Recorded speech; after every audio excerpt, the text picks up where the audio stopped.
और राजनीतिक अपरिपक्वता को दर्शाता है और पाकिस्तानी प्रेम को दर्शाता है। पाकिस्तान जो भाषा बोलता है वही ये बोल रहे हैं। ये कांग्रेस की कल्चर रही है, उस कल्चर को आगे बढ़ा रहे हैं। प्रधानमंत्री को कोई चैलेंज करके ये कह रहा है कि अमेरिका उनको बंधक बना देगा। और जो पार्टी का गद्दार निकला, पार्टी का जिलाध्यक्ष रहते हुए गद्दार निकला, वो बोल रहा है, कुछ भी बोल रहा है। के नाम को लेकर खास करके इस चीज का जिक्र होता है कि पावर सेंटर वाले नेताजी, कई बार आपने भी सुना होगा, तो आप खुद कैसा महसूस करते हैं जब कहा जाता है कि पावर सेंटर वाले नेताजी के सारे काम हो जाते हैं? तो अब तक तो स्थिति ये होती है कि हमारे को चूल्हे लाने पड़ते पुराने और वही लकड़ियाँ लानी पड़ती घूम घूम के। दोहरा में लकड़ियाँ भी नहीं आजकल। अगर आज हम पूरे विश्व को एक नज़र से देखें तो आपको नज़र आएगा कि गहमा गहमी का माहौल चल रहा है। आज क्या है, कल क्या होगा, ये मान लीजिए कि भविष्य के गर्भ में छुपा हुआ है। पर वहीं राजस्थान के पश्चिमी जिले बाड़मेर जो बॉर्डर पर आता है, वहाँ से कल एक मुद्दा उठा जिसने राजनीतिक माहौल को गरमाया और उसी को लेकर के आज बीजेपी लीडर स्वरूप सिंह खारा ने एक प्रेस मीट रखी। प्रेस मीट को अगर मैं संक्षिप्त में समझना चाहूँ, आपने कोशिश की कि उस बात का जवाब दिया जाए और एक मुद्दा यहाँ से आपकी तरफ से उठाया जाए। तो क्या कुछ रहा उस प्रेस मीट में, संक्षिप्त में अगर आप अपनी बात रखें? देखिए, आज के विकसित हो रहे भारत में जो भारत आज विश्व की चौथी अर्थव्यवस्था बन गया है, उस भारत के प्रधानमंत्री को कोई चैलेंज करके ये कह रहा है कि अमेरिका उनको बंधक बना देगा, ये एक अपने आप में एक बचकाना बात है। आज का भारत वो भारत है जिसके लिए अमेरिका का राष्ट्राध्यक्ष एयरपोर्ट पर कालीन बिछा करके स्वागत करते हैं। वर्ल्ड का हर कंट्री माननीय प्रधानमंत्री जी नरेंद्र मोदी जी के लिए और अपने को सौभाग्यशाली और मानते हैं और राष्ट्र का सर्वोच्च सम्मान उससे नवाजते भी हैं। उस देश के प्रधानमंत्री के लिए इस प्रकार की टीका टिप्पणी करने का मतलब है वो राजनीतिक रूप से अपरिपक्व है। उनको जानकारी भी नहीं, वो अपने एक एरिया तक सिमटे हुए हैं, दौरा में इधर उधर घूमते हैं, पता भी नहीं कि प्रधानमंत्री पोस्ट क्या होती है। 150 करोड़ जनसंख्या वाले विश्व के ताकतवर देश के प्रधानमंत्री के ऊपर इस प्रकार से टीका टिप्पणी करना उनके दिमागी दिवालियापन को दर्शाता है और राजनीतिक अपरिपक्वता को दर्शाता है और पाकिस्तानी प्रेम को दर्शाता है। पाकिस्तान जो भाषा बोलता है वही ये बोल रहे हैं।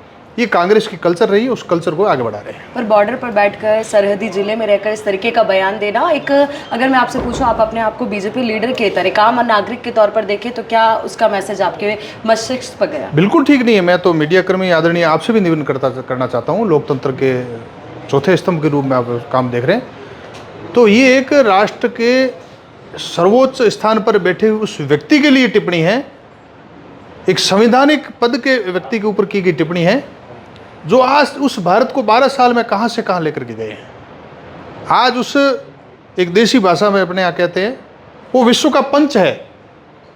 ग्रामीण क्षेत्र में पंच वो है जो मजबूत होता है, उसको पंच बनाते हैं, अरे कमजोर को पंच नहीं बनाते।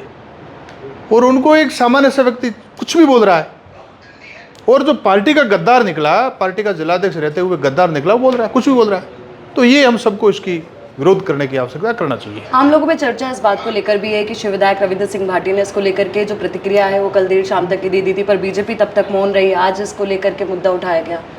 देखिए, जो कल कांग्रेस नेता ने बयान दिया, सीधे शब्दों में कड़ी निंदा की भाजपा कार्यकर्ताओं ने की। आप जिनका बता रहे उन्होंने प्रधानमंत्री जी का नाम नहीं लिया और आज दिन तक कभी प्रधानमंत्री जी को कभी जन्मदिवस पर शुभकामनाएं नहीं दी। जब प्रधानमंत्री जी के जन्मदिन पर सेवा सप्ताह चलता है पूरे देश में, उसी दौरान वो राहुल गांधी के बखान कर रहे थे दिल्ली में। ऐसे नेता को आप इस संदर्भ में जोड़ करके कह रहे हैं, वो पता नहीं क्या बोले, उनको ही पूछिए, लेकिन इस संदर्भ में उनका कोई प्रतिकार नहीं था। यानी कि आपका कहने का मतलब है उन्होंने इससे रिलेटेड कोई बात नहीं रखी। आपने भी सुना होगा ना, नाम लिया क्या प्रधानमंत्री जी का? नहीं लिया। कांग्रेस का नाम लिया क्या? नहीं लिया। उन्होंने न तो आड़े हाथ कांग्रेस को लिया, न किसी नेता को लिया, न प्रधानमंत्री जी के लिए उन्होंने कोई सकारात्मक विषय बोला, ना भी नहीं बोला। वो किसी और विषय बोले होंगे। चलिए, कल जिस मुद्दे पर कांग्रेस पार्टी का बड़ा प्रदर्शन था गैस सिलेंडर्स को लेकर के, तो उसकी कमी को लेकर के बीजेपी क्या रणनीति तैयार कर रही है और क्या कुछ है ना बैक स्टेज चल रहा है? तेल और गैस के लिए बड़े स्रोत खाड़ी देश है।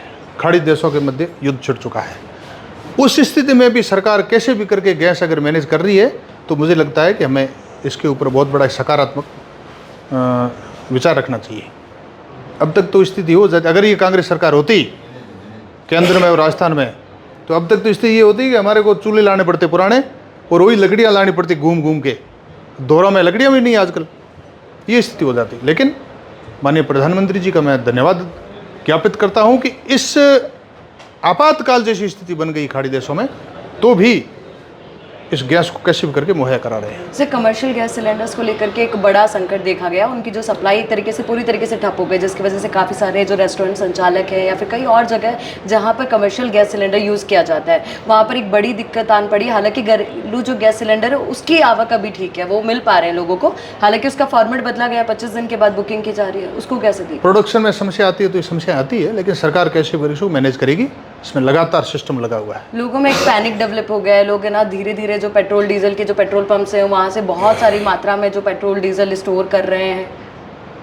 देखो, लोगों को कुछ कहना चाहेंगे इस टॉपिक पे कि ताकि पैनिक ना हो? मैं ये कह रहा हूँ कि ऑपरेशन सिंदूर जब चला था, पाकिस्तान से जब मिसाइलें और ड्रोन जब यहाँ आते थे, तब मुनाबा से लगाकर और जोधपुर तक, उधर बीकानेर और पूरा बॉर्डर मान लें, लोग दोहरों के ऊपर और शहर में छतों के ऊपर